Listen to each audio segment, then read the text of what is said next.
Hello everyone, welcome back to Let's Play Star Wars Battle for Naboo. And this is going to be our final episode because I have gotten quite tired of this Let's Play already, and I think everyone else is tired of it as well. Really, this game, there isn't all that much to it after you get past the fact that it's just Rogue Squadron at episode 1 and worse.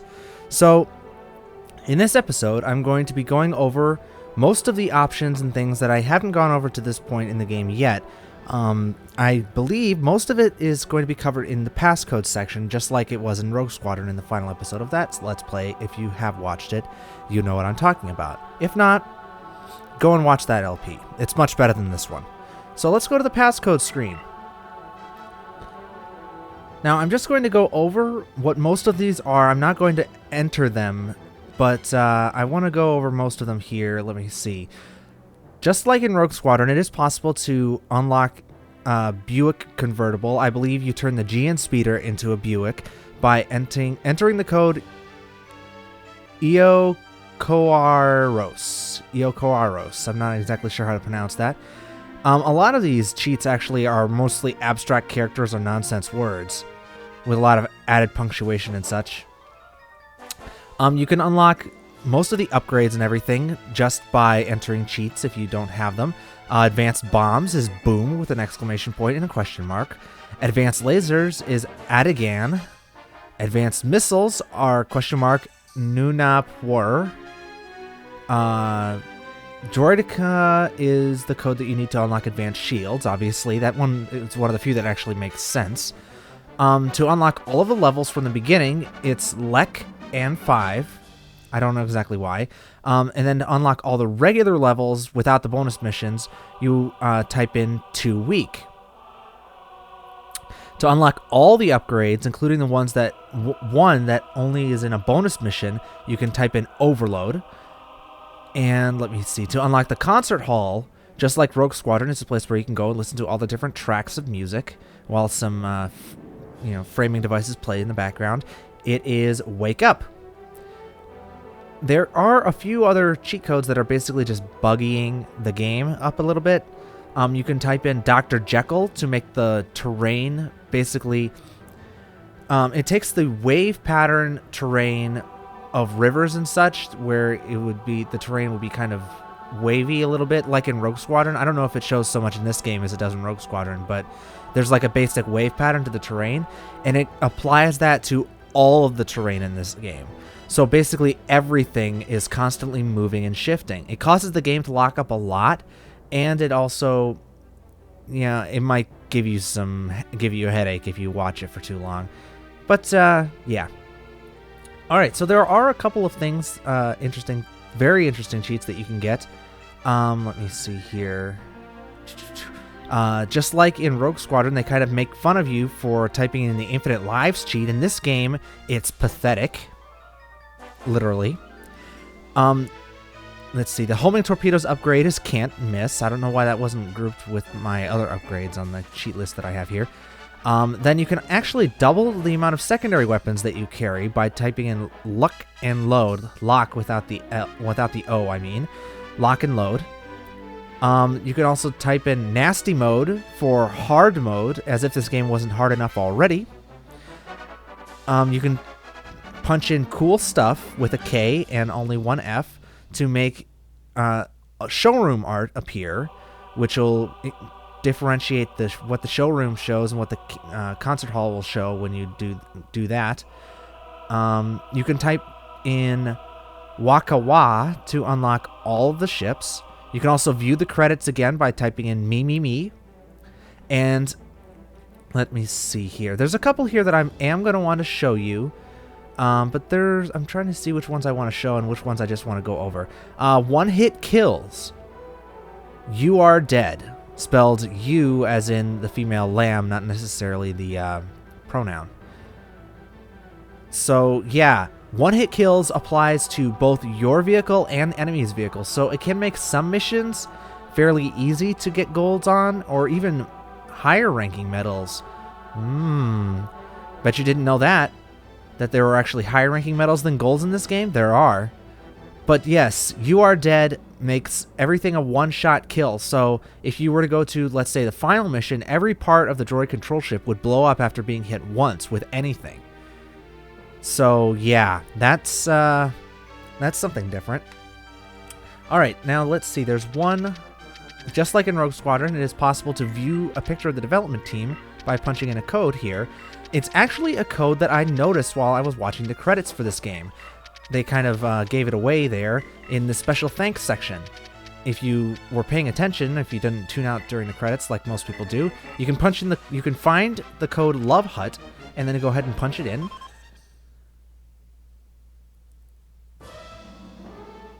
And just like Rogue Squadron, you get to see a picture of the Factor 5 development team.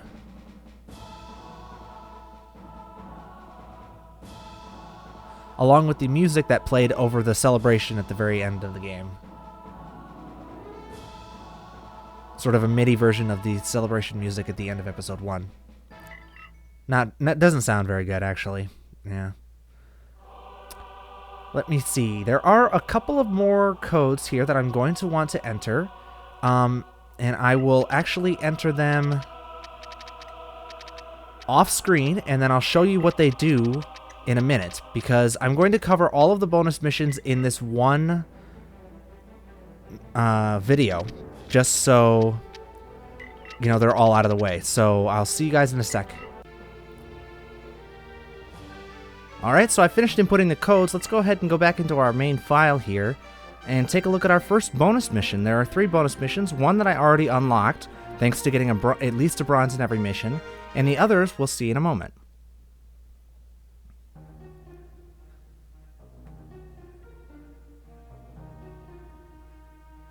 It doesn't look like there's a voiceover for this level for some reason, so I'll do one myself. Naboo Commandos have taken over a Trade Federation research facility. A droid army has been dispatched to destroy the base before its secrets are exposed. Protect the base until the Commandos can be airlifted to safety.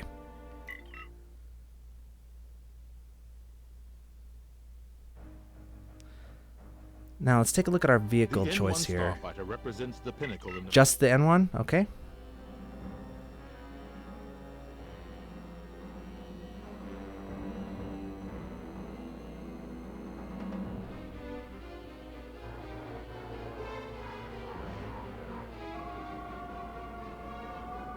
Trade Federation troops, dead ahead.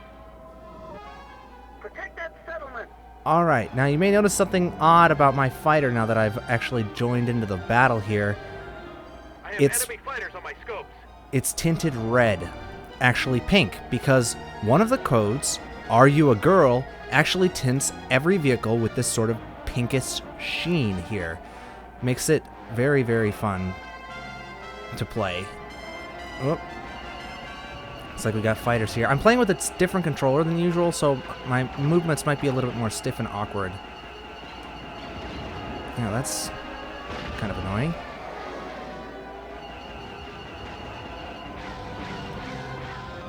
Alright. So yes, this mission is a very basic sort of escorty kind of, oh, I just wasted a proton torpedo on a stab. Shoot, I thought those were the AATs. Never mind. Yeah, this is a very basic protect this area mission. This is one of those missions. I believe this was actually meant to be part of the main campaign at one point. They just moved this part of it to a different location than where it was meant to be in the actual game. Let me think. Where I had it pegged sort of where it was supposed to be. So I think it was probably meant to be in between the search for Camp 4 and the actual mission inside of Camp 4. Or perhaps this is supposed to be the ending part of the search for Camp 4. Because, I don't know, it just seems like there's a lot to this mission that, you know, it's just a basic, very basic mission, and yet, why make a mission this basic, you know, a bonus mission? This doesn't make any sense. It's not like we're playing a battle from the movie or anything like that. It's just a basic mission. I just wasted another proton torpedo on a stab. Wow, I am really sucking at this.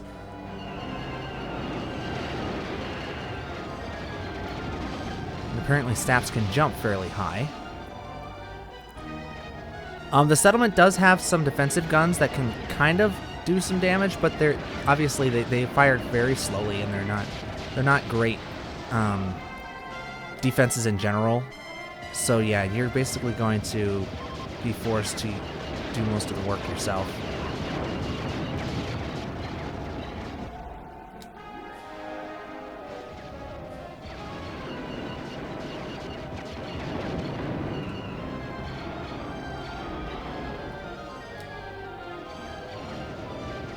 Alright, and then there's an MTT that comes out over here, and it will drop a load of battle droids that will make it a bit harder to get. Well, it's essential for getting a gold medal because it increases your enemy count, but at the same time it makes the mission much harder because obviously your accuracy is going to go way down, so it's a double-edged sword. That's what I'm saying.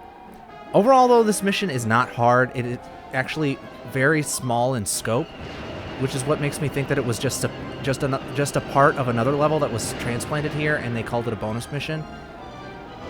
And that pink tint on my N1 actually makes it just look like it's a sunset, which is actually pretty cool. I like that. Yeah, this mission isn't hard at all. The colony can take the research facility can take a lot of punishment, and like I said, it does have its own defensive guns, so it's not like it's completely helpless.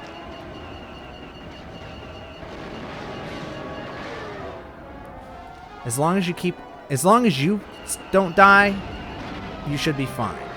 You know, just as long as you use the same evasive skills that you learned over your time in the actual game, then this mission is not very hard at all. You can see my shields are already back at blue. This isn't that big of an issue.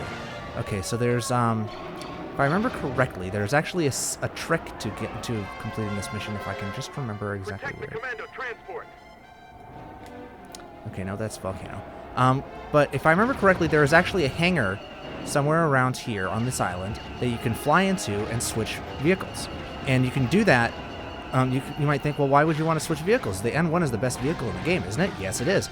But if you switch vehicles, you actually get an entire new payload of secondary weapons.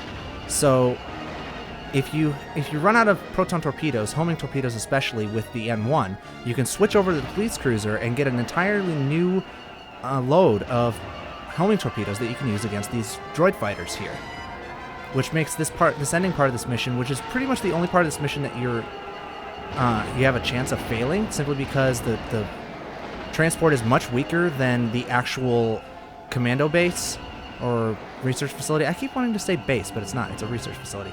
But yeah, it's definitely much harder in this part than it is. I think I just shot that down by accident, actually. Yeah, I'll just, you know what? No, let's not replay this. Let's go back to the level select, and we'll move on to a different bonus mission.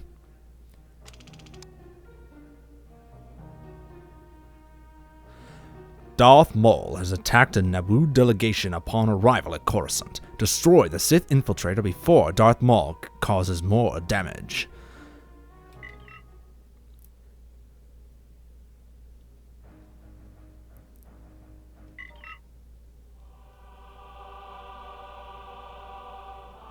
This is Banaka. We're under attack. We need assistance.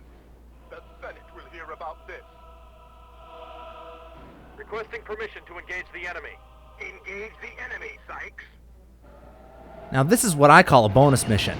We're going to a brand new location to fight an entirely new enemy. The goal of this mission is to chase and fight Darth Maul Sith Infiltrator. However, there is an upgrade in this level. The only upgrade in any of the bonus missions, and is actually the best upgrade in this game, if I can just find it. My droid is damaged. Well, that's not good. I've lost my droid. Yes, it is kind of tricky to find, but there is an upgrade here somewhere. I just need to find it. Okay, so I know there's an upgrade around here somewhere. There it is. Alright, now let's find Darth Maul and shoot him down. And I'll show you guys what this upgrade is a little bit later. Because actually, is something I discovered about this game by accident, is that you do not get the upgrades that you collected unless you beat the mission. So, all right, now Darth Maul does follow a preset path. He does not have AI. So, if you manage to find his path, you can actually destroy him fairly easily if you just play this mission a few times and kind of memorize where he goes.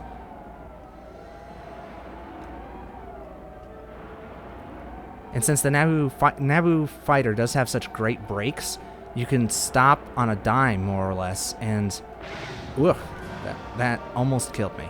You can stop on a dime and avoid collisions with buildings, at least most of the time.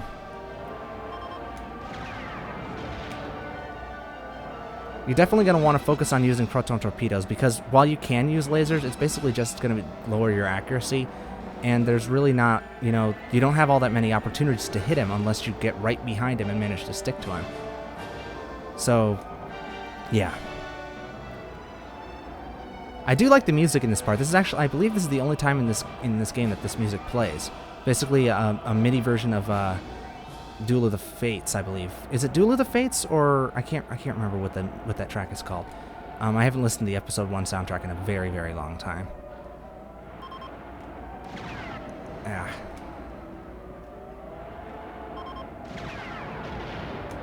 Yeah, he likes to dive underneath the platforms, so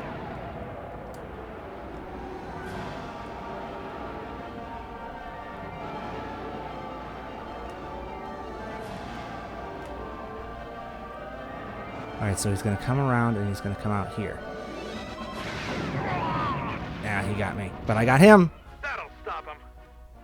So about 5 proton torpedoes or so will take him down. And you don't shoot him down, though. He just leaves. Obviously, you couldn't kill him. He's Darth Maul. And guess what that upgrade was? Homing cluster torpedoes. You thought homing cluster missiles from Rogue Squadron were overpowered? This is why the N1 is the best craft in this game by far. Because it gets the best upgrade. It's already the best ship handling-wise, and then it gets this upgrade on top of it. That's right, the N1 gets the best upgrade in the game. Amazing. But yeah, the thing about this mission is that you have to complete it fast to get a gold. You have to finish it in under a minute 30, I believe. Insanely short amount of time to actually finish this mission. But yeah, that's done. So let's go back to Trade Federation secrets and beat it now that we actually have homing torpedoes. Cluster missiles, torpedoes, I mean.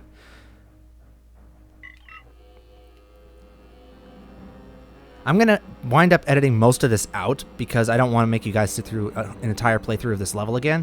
But I'm going to show enough of what the homing torpedoes can do to show you just how overpowered they really are.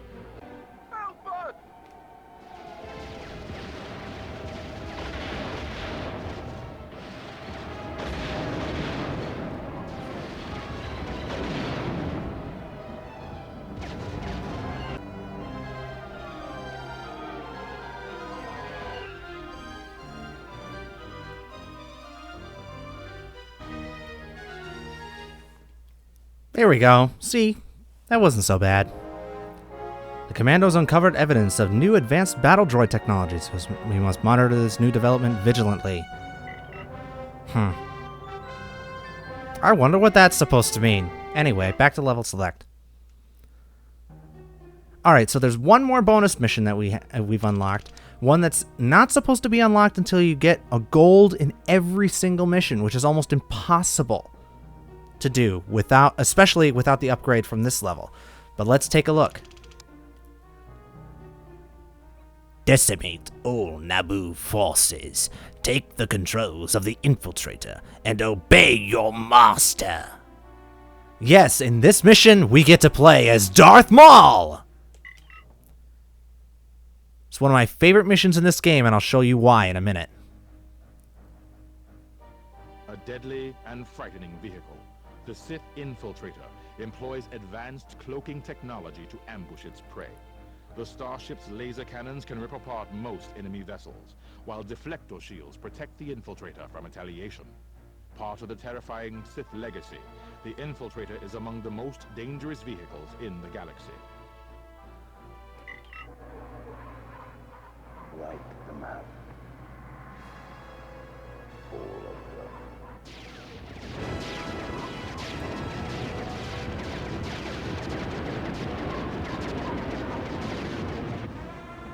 All right, so now with our purple infiltrator in hand, we actually get to fight against the Naboo for a change.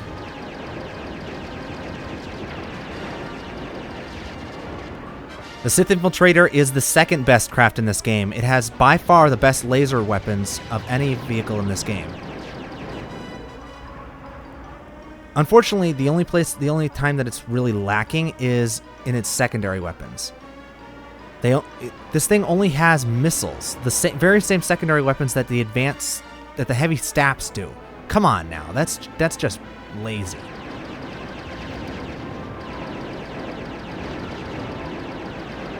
But yes, you have to take on a few waves of GN speeders. You can use your missiles on them if you want. I prefer not to, simply because they lower your accuracy a bit, and they do not home in, so you have to be extremely accurate. But sort of like the TIE Fighter and Rogue Squadron, how that it's by far your most fast-firing vehicle just from lasers alone. There we go. I believe there's a couple more enemies that we got to deal with before we can move on. There we go. Now your health does not regenerate. Obviously, Darth Maul doesn't need no stinking astromech droid. So yeah, this vehicle isn't as good as the M1, but I do love using it. We're under attack.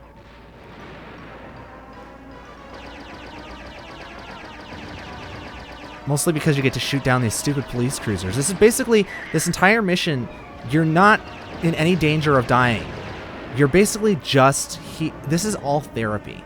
The entire purpose of this mission is to get therapy from the amount of times that you died and any one of these vehicles are flying around now. Alright, so yeah, I died, and I said you're never in any danger, but that was my mistake. I flew into something. But yeah, this mission, like I said, definitely therapy for all of the bad parts in this game. The fact that you get to shoot down every single one of the craft that you've been flying as, except for maybe the flash speeder, and that's, who cares about the flash speeder?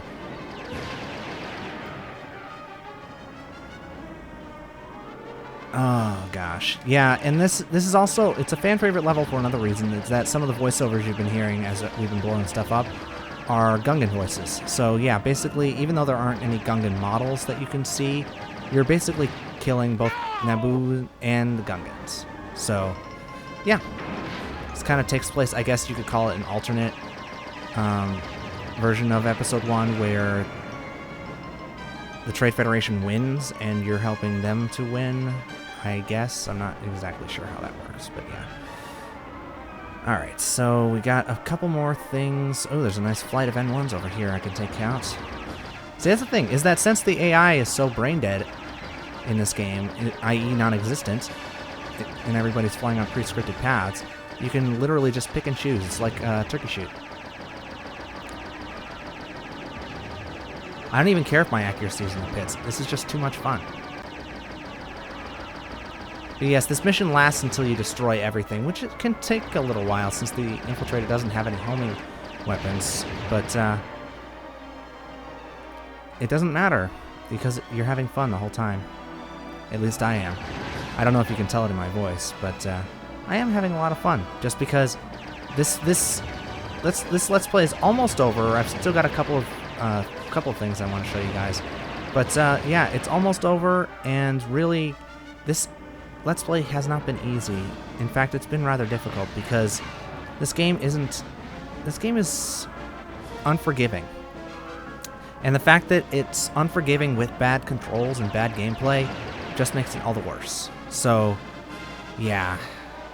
I get frustrated a lot when I'm playing this game, simply because I can't stand the controls for the most part. There are only a couple of vehicles that I think are worth using. You know, I've praised the N1 throughout this game, but really, even the N1 doesn't handle as well as any of the vehicles in Rogue Squadron. So it's basically the best of the worst. Which really, it's kind of sad, because I wish that they'd managed to put together a game that took better care of Rogue Squadron's legacy. You know? Jeez, how many of these guys are there? Another flight of N1s.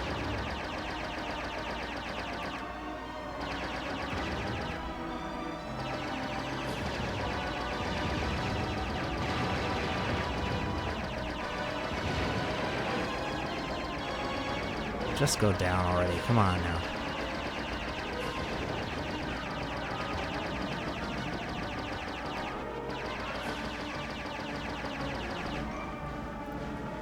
Alright.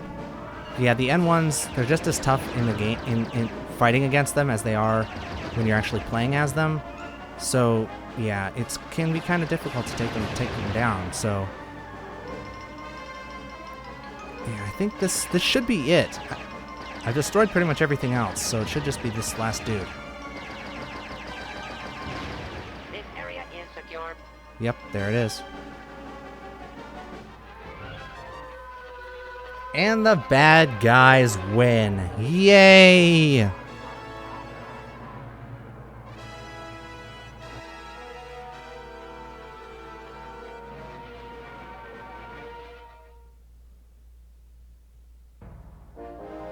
And we got a bronze. It just took way too long, that was the thing. So yeah, like I said, there are a couple of things I want to show you before I move on. Let me see. Where would be a good place? I have two different things I want to show you guys. One of which is two different vehicles, actually. A water vehicle and an air vehicle. Or a ground vehicle. So let's go ahead and do the Andari River. And let me see. Hopefully this worked. Yes, here we go. The Swamp Speeder. This vehicle is unlocked, I believe it's either for getting all golds or all silvers. I want to say it's all golds. And it's basically just like the Flash Speeder in water. Let's take it for a test spin. Captain Kale, this is Lieutenant Sykes reporting in. Well, I say Flash Speeder, but I think it's actually more like the GN Speeder because... Oof. I guess the thing is that it handles just as poorly as... It handles just as poorly as the boat does, the Trade Federation boat.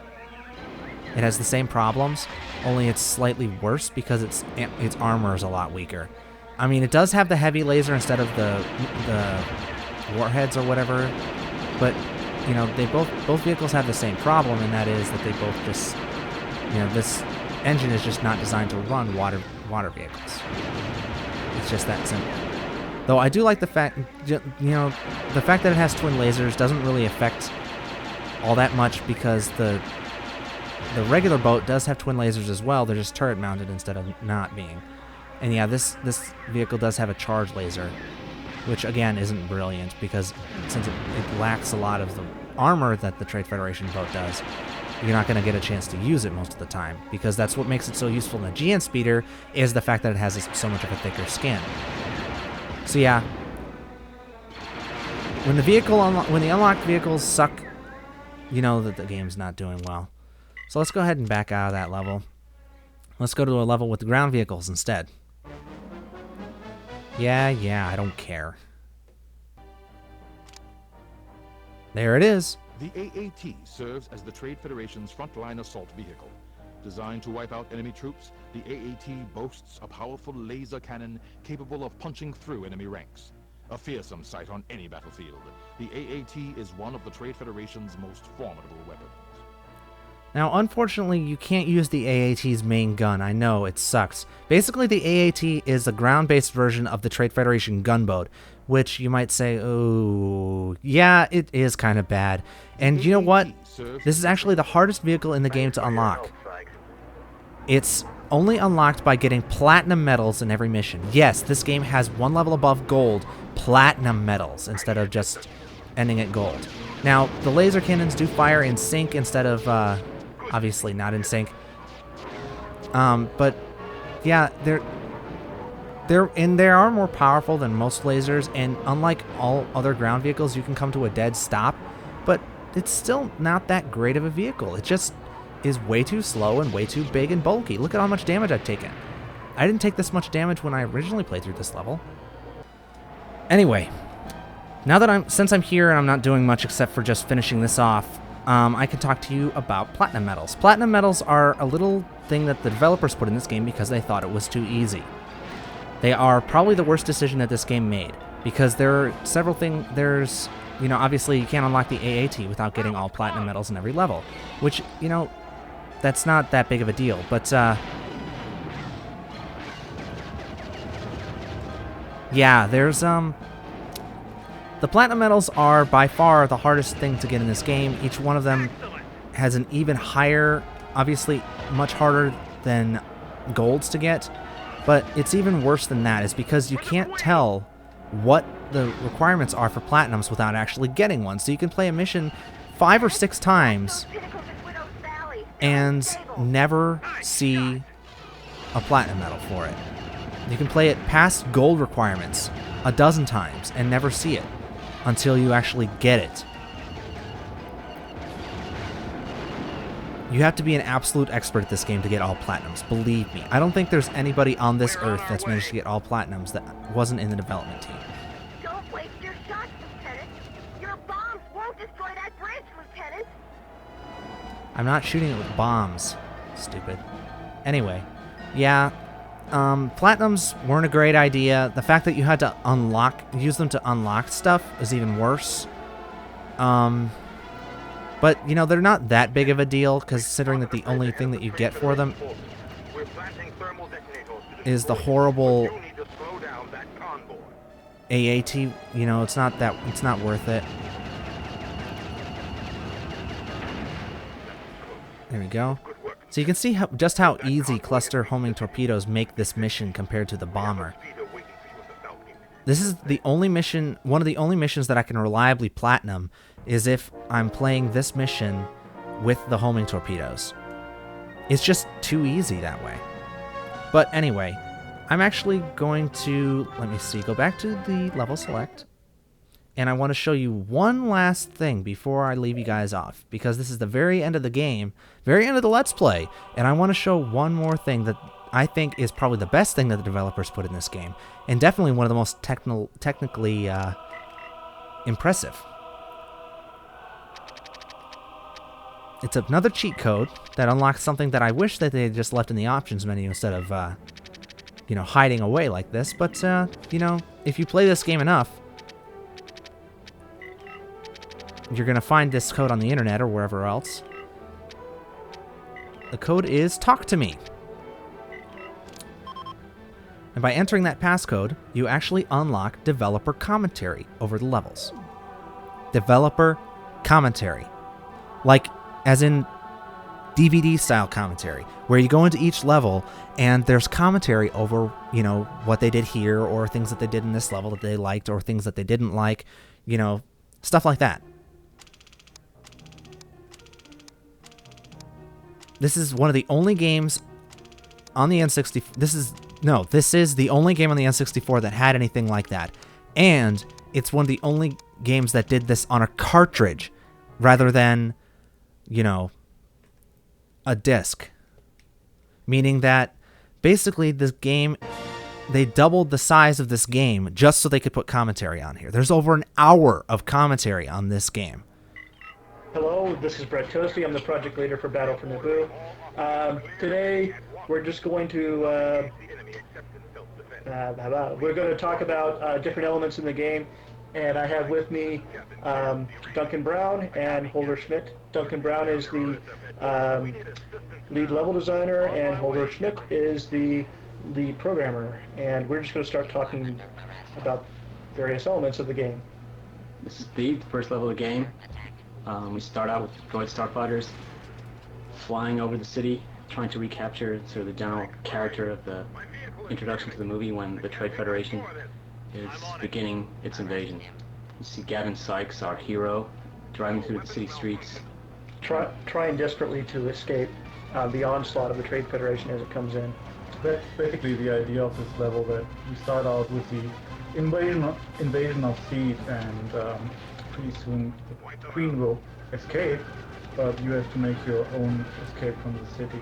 This first arena was specifically designed as like a larger open space where we could introduce droidecas for the first time and have some fun shooting at them. Yeah, one of the ideas with Theed was we all watched the movie and we saw the droidecas, and the droidecas were, in my opinion, one of the fiercest enemies, because even the Jedi Knight couldn't defeat them. They actually ran away from the droidecas. So we were thinking, what a great enemy to have and be able to see up close. And one of the things when we were working on Rogue Squadron is you were always flying around, and we had some great detail, but you oftentimes couldn't see things up close. And so we wanted to create a level where you could see the droidecas rolling down the street, you could hear them, and then they would deploy, and you'd see the shield come up around it, and they would just start blasting the hell out of you. And we just thought that would be just one of the really cool elements of Theed. Actually, we started out this level as kind of an empty height map, as an empty environment, because Rogue was landscape-based, and placed buildings on that, but we quickly discovered that that was not the right way to go, and basically rewrote the engine to handle cities and do this kind of city level. And then the first go, I think, was a little bit too tight. It was more like a maze kind of level, and because the engine basically is that it's more like a maze engine, an indoors engine. We had to turn it into an outdoors engine, and so over the process of development we widened up the levels. They became more open. Now let's cross over the farmlands and head towards the swamp. Let's take those heavy staffs. And that's just a bit of a sample of what the commentary is. There's commentary over each level, about 5 minutes or so, 5 to 10 minutes or so for each level. Like I said, about an hour's worth over the entire game, which is incredibly impressive, incredibly technologically proficient. It's a great, great feature that I wish that they had put in Rogue Squadron, simply because I find that game much more interesting than this one. But that's just personal preference. Like I said, probably the best part of this game was the fact that they put commentary in it. You can get some great thoughts on the minds behind this game and the minds behind Factor 5 at the time. And considering that the company no longer exists, it's one of the only things that we really have to remember them by, at least from a development standpoint, aside from like interviews and things like that. So yeah, that's Battle for Naboo in a nutshell. There's not all that much more to it than this. You know, it's got bits and pieces that are good, and a lot more that I don't like. It's really personal preference. As I mentioned in the very first video of this Let's Play, the game was well received and well liked when it was originally released, but I think the problem is that it hasn't aged well.